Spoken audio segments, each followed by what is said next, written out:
welcome to i24 News Sports Daily Magazine with all the latest scores and stories from around the world. We have cycling news, tennis and baseball on our show, but first is football and the second night of Champions League action. 19 goals were scored last night in the Champions League, less than half the amount that was scored the night before, but we still had some big results with the strong teams once again sending some clear messages. One of them is Real Madrid, who took care of business early on in Anfield. Liverpool was no match for the European champions. It was 3-0 already at halftime with Benzema on target twice and one more by Cristiano Ronaldo.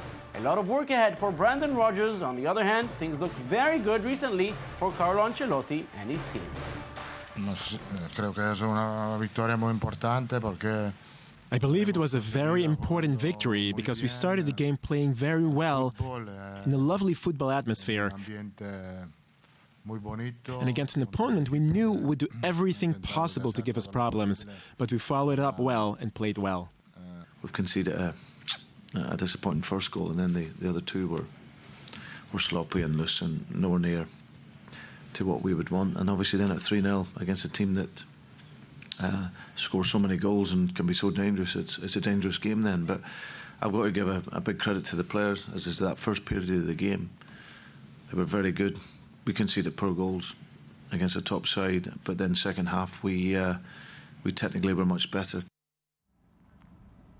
There was a lot of pressure on the European runners-up Atletico Madrid ahead of their match at home against Malmo, since they already lost in Greece last month.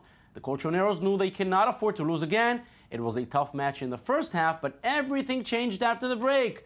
5 different players scored for Atletico, and they all did it in the second half. It seems as if all they needed was for the first one to go in, and then the match became much easier.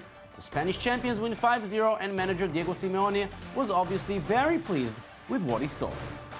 Atletico Madrid played really well. Our rival was the same rival who Juventus could not beat until the 70-something minute. The same rival who won against Olympiacos. I think Atletico just did a great game. Atletico brought the match into the areas where we thought we would hurt them, and we were effective and persistent. And by being persistent and intense is how we made the game ours. In the other match in Group A, Olympiacos met Juventus in Greece. The Greek champions, as we have mentioned, already proved how strong they are at home when they beat Atletico, and they did it again this time. But Team Kasami scored the only goal of the match, securing another 3 points for the home team. The Italian champions are only third in the group right now with 1 win and 2 losses. Manager Massimo Allegri knows his team did not perform as he expects. He also believes there's still a chance to bounce back. We made a lot of technical mistakes and Olympiacos pressured us very well. They were counterattacking. In the second half we played better. We pressured higher up the field. We climbed higher. We could have leveled the score, but we wasted a lot of our chances. I'm sad about the defeat, but we still have 3 matches to claim qualification. Borussia Dortmund is going through a very strange season. They look terrible in the Bundesliga, where they lost 5 of their opening 8 matches. In the Champions League, however, everything is simply perfect.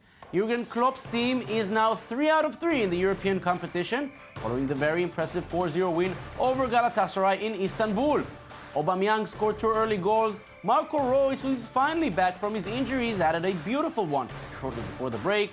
Adrian Ramos scored 1 more in the second half, and despite the high score, manager Jurgen Klopp does not think it was an easy game. It wasn't easy for us tonight. The goals came in a good moment, but Galatasaray didn't give up. They fought and tried to make our job difficult. Our defense was very bad tonight. Your criticism in that regard is fair. But I told the players in the dressing room to keep their heads up.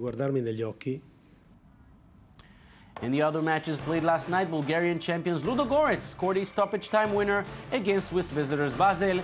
In Group C, Bayer Leverkusen beat Zenit St. Petersburg 2-0 at home, and there were no goals in the match between Monaco and Benfica. In Group D, Arsenal was trailing in Brussels against Anderlecht, but the Gunners scored in the 89th and 91st minutes and returned to London with the 3 points. Bayern Munich is having a great time in Rome. On Tuesday night, they beat Roma 7-1 in the Olimpico, and on Wednesday, they had the time for a very special visit.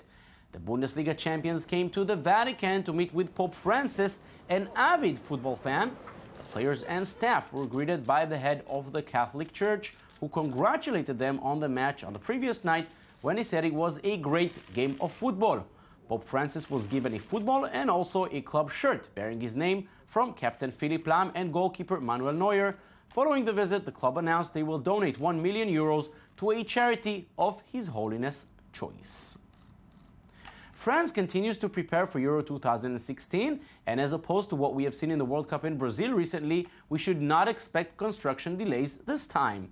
The stadium in Bordeaux is one of 2 stadiums built for the event, and work is right on schedule. The stadium will host 5 matches during the tournament, including 1 quarterfinal. Work is expected to end this coming April, just in time for the local team to play their last match of the season in the new stadium. The capacity will be 43,000, and it will replace the old Bordeaux Stadium built in 1930, the venue which hosted games in the 1938 and 1998 World Cups. The Euro qualifiers are underway, but unfortunately it's not just football making headlines in these qualifiers. Just a week after the Serbia-Albania match had to be abandoned following a brawl between the 2 sides, with a drone flown by Albanian fans and taken down by Serbian players, Albania's prime minister arrived to a visit in the Serb capital Belgrade. Despite the incident and the tense relations, the visit has not been cancelled. The 2 countries are now waiting for the results of the UEFA probe on the match, and just ahead of his trip, the Albanian prime minister was very conclusive as to who is responsible. The whole story since the anthem started to be sang, when the whole stadium started to shout, "Kill the Albanians, kill the Albanians." So the situation was very heavy psychologically, became heavier for them because of our squad playing very well and practically being superior to them in the second half of the played 40 minutes, and when the famous drone flied over, the reaction was just the explosion of something that was boiling. Cycling news now, and the route of the 2015 Tour de France was unveiled last night in Paris with some very interesting changes. The tour will begin on July the 4th in the Dutch city of Utrecht and will end 22 days in the French capital. But just a day before the ceremonial end at the Champs-Élysées, the riders will tackle the Alpe d'Huez, perhaps the hardest climb on the route. This means everything will be open until the end, and we can expect changes until that last climb. Mark Cavendish, winner of 25 stages in the Tour, thinks it will be a very challenging and interesting race. It's a really exciting course for the Tour de France. I think it's the first week that lends itself open to a lot of sprints. I think it's going to be difficult sprints. There's a lot of wind or cobbles or small roads. But if you've got a strong team, it's like, I'm happy I have a strong team in the Mega Pharma Quick Step. You can be quite excited about going and winning a few stages. Baseball time now, and if you've ever asked yourself how much difference can 24 hours make, well, Game 2 of the World Series can be the perfect answer. Just a day after going down 7-1 at home to the San Francisco Giants, the Kansas City Royals reacted with an incredible 6th inning. It was 2-all ahead of the 6th when the Royals exploded with 5 runs. Fireworks lit the Kansas City skies, and the celebrations angered Giants pitcher Hunter Strickland. It nearly got physical, but the umpires made sure both teams get back to the dugout. 7-2 was the final score. The Royals even the series at 1 apiece. The next 3 games are in San Francisco, and Kansas City knew they cannot afford to make the travel after losing 2 home matches. Oh, especially at home. Yeah, I felt like it was definitely a must-win for us.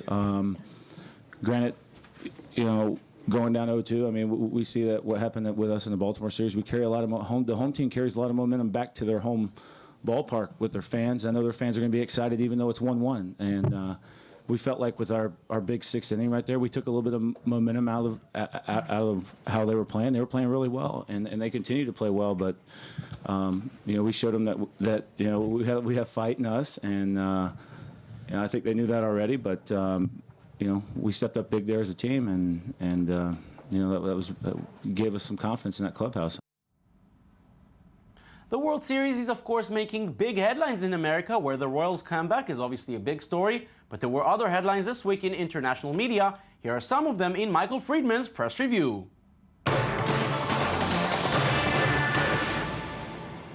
Football fans around the world witnessed one of the most incredible nights in Champions League history.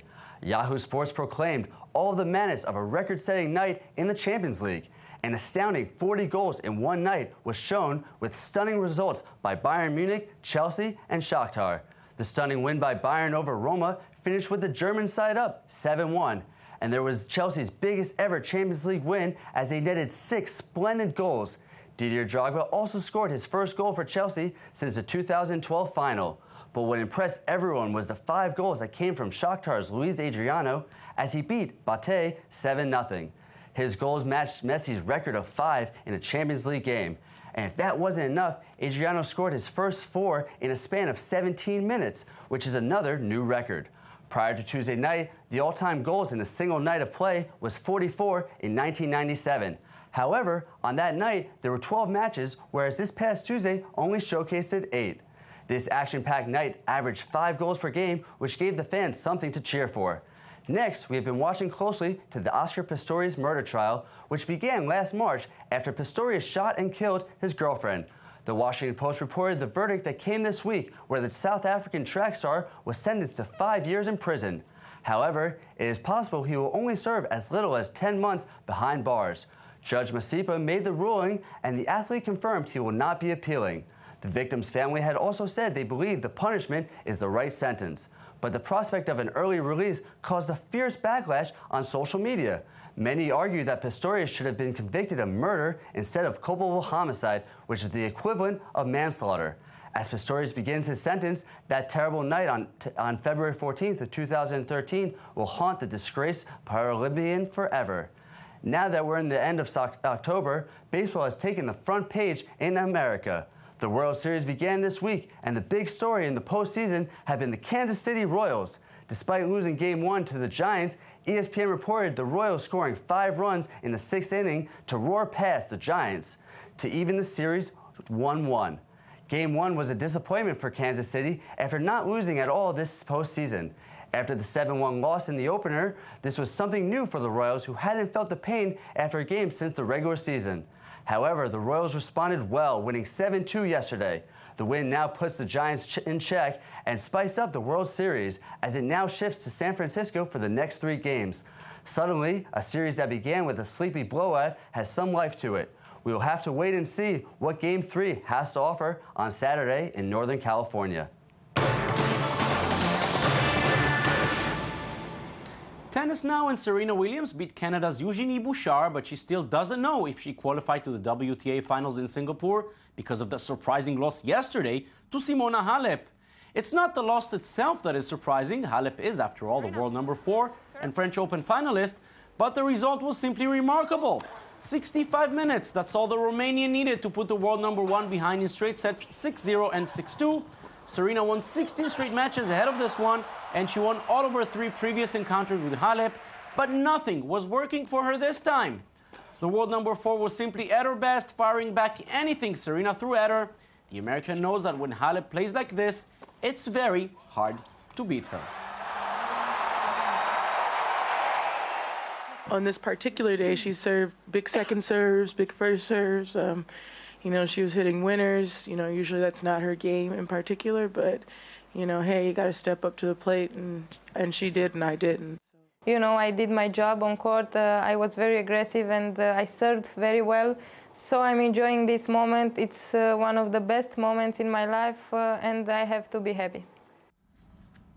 Now to the men's circuit, and in 2013, Roger Federer heard again and again that his time is up, and he better retire. Well, believe it or not, he may finish 2014 as world number 1. His bid for the top spot continues, this time on home soil, as he tries to win the title in Basel for the 6th time in his career. His rival in the first round was Gilles Muller from Luxembourg, who did not really put up a fight. 47 minutes was all the Swiss master needed to secure his win in straight sets, 6-2 and 6-1. Later today, Federer will face Denis Istomin in the second round. And that's it for us today. Don't forget you can watch this and every other show on our website at i24news.tv. We're also on Facebook and on Twitter. And make sure to watch our weekend edition with the best stories we have seen in our magazine this past week. Thank you for watching and have a beautiful day.